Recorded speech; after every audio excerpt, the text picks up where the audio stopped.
Hi, welcome to my channel Nursing Made Easy. So today we are going to tell some tips of our aptitude test, the practical test. So I'm going to talk about a station you are going to get maybe with the patient has chest pain.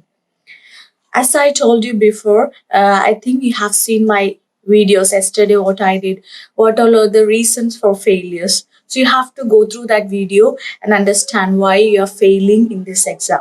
Then it will be easy for you, okay? Yeah, you may get a station where the patient has chest pain.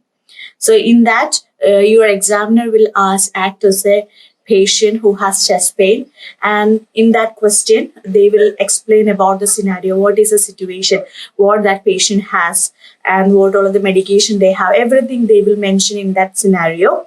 And you may have the question like under that, you are asked to do this one. Maybe do the pain assessment and give some medication or administer oxygen or give nursing care and document. Maybe that's a question you're going to get. So what you have to do means before you are entering to the station, read properly what they are asking you to do. So what is the question? So once you are reading that question, you will have a plan like what I'm going to do there. So maybe if they are asking you to do the assessment of the pain, so that may be the first question. So you should keep it in your mind. Yeah, I'm going to do the pain assessment. Here the station is one of the patient has a chest pain. So I have to do the assessment, and they may ask you to do the nursing care, and they may ask you to give some medication or oxygen administration or any medication, and apart from that, documentation. So maybe these all are things are the task for you. I'm just telling, maybe you will get the different tasks.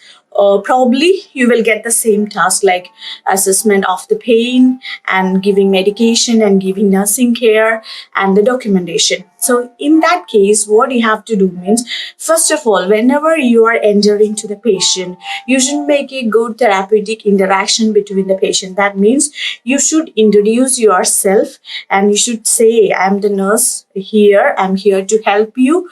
Like that, you should make a relation with the patient, and you should be familiar with the patient before starting your procedure. So whatever you are going to do, you should explain to the patient. That's what you have to do.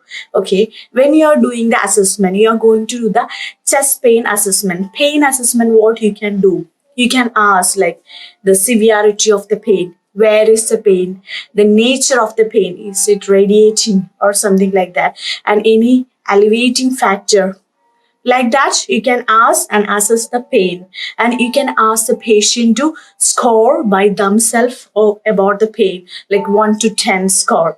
If the pain is severe, you can give 10 score, and if it is less, it's 1. So how will you assess yourself, your pain? Like that, you can ask the patient to score their pain. Likewise, we can do the pain score as well. That's a way we are assessing a pain for patient. Once you assessed, you have to be careful with the answers, like what they are telling. So you should record. Maybe you can write it in a paper or pencil, with the pencil that you have in the exam station. They will give you the paper and pencil, don't worry. And you have to record that one.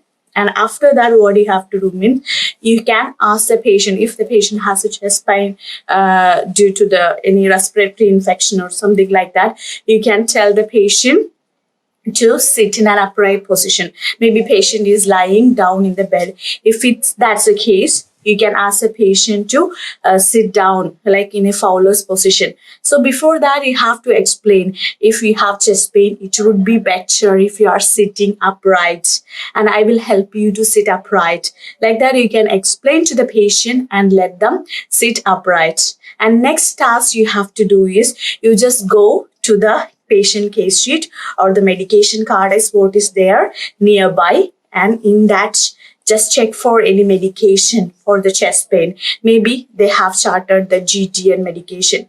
So if it is charted, just read that one, read the cardex, if it's legible, the medication's prescription is legible or not, if it's signed, is there any frequency, dose, everything you have to check. If everything is there, means we can administer. Otherwise, if there is no dose, we cannot give. If there is no date, we cannot give.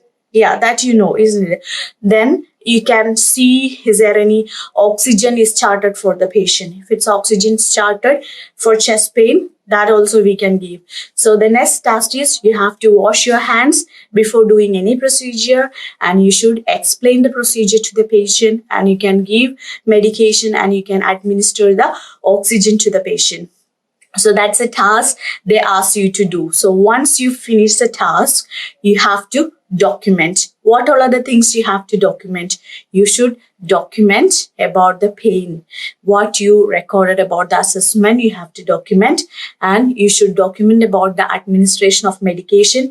And you should document about administration of oxygen. And you should document what nursing care you give. You advise the patient to sit in an upright position so that it will be comfortable for them when they have chest pain. Like that, you have to document. You have to narrate a nurse's note there. So that's a station. I hope you understood what did I mean. So in the practical section, you may get a station with a patient with chest pain. In that case, what are the questions they are asking? You have to read and do the needful. So I just give some examples, like maybe they will ask you to assess the pain. They may ask you to give some nursing care. So the nursing care for chest pain, what we can do means give a comfortable position. That's what we can give. And they may ask you to administer medication. If it's medication, you have to check the cardex and make sure they have prescribed something. So if they prescribe, we have the right to give. And it's very important that you have to document after doing any procedure. You have to document the medication and your assessment and your nursing care, everything you have to document. And you should maintain a good relation with the patient. How you can maintain good relation? Always talk with the patient. Before doing anything, you have to talk with the patient. When you are entering, like when you are starting the procedure or when you are starting your station, first of all, you should introduce yourself. You should introduce, yeah, my name is so I'm a nurse here. I'm here to help you. Like that, you should make a therapeutic relation with the patient. Then the tips included, you should read the questions properly. You should read what is your task, what they ask you to do. You should read. And before you are entering, you should plan like what all the things I have to do. Then just remember about the universal precaution like hand washing. Before doing any procedure, even you are giving the medication, before that, just make sure you are doing hand washing. In that station, if there is no space for the hand washing, at least you mention like before I have to give the medication or before I am administering the oxygen, I have to do the hand washing. At least make the examiner to understand, yeah, you know the things and like it should be done. But in the station, if there is no space for the hand washing, at least you can tell. Yeah. And whenever you are doing the assessment, ask the question properly to the patient. Ask them very calmly, with a polite manner, with a smiling face. Don't make them anxious. Or then just console them, psychologically support them, and ask, oh, okay, I'm sorry to hear like you have chest pain. Can I ask some questions so that I can assess your level of pain and I can give something? I'm here to help you. Like that, just give some assurance to the patients. So that's all. I think you got an idea about a station of the patient with the chest pain. Okay, that's all for today. So if you find this video informative, please share with your friends. And if you're new to my channel, subscribe my channel and press the bell icon so that you will be notified with my new videos. That's all for today. I will come with another video next time. Bye-bye.